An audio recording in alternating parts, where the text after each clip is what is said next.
来，乡亲啊，继续来看南台南家扶中心的少年棒垒球队，因为疫情改做线顶的课程，让学生伫咧厝嘛会当做简单的练习。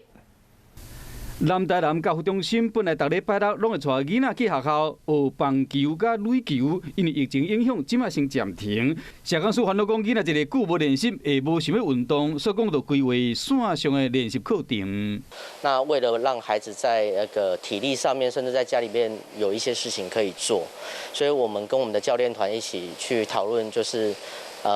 找一些 YouTube 上面的一些网络的一些练习影片，给孩子在家里面做参考、做进行、做练习。那也邀请孩子可以把他的练习的影片传回来给我们。那我们会请我们的教练，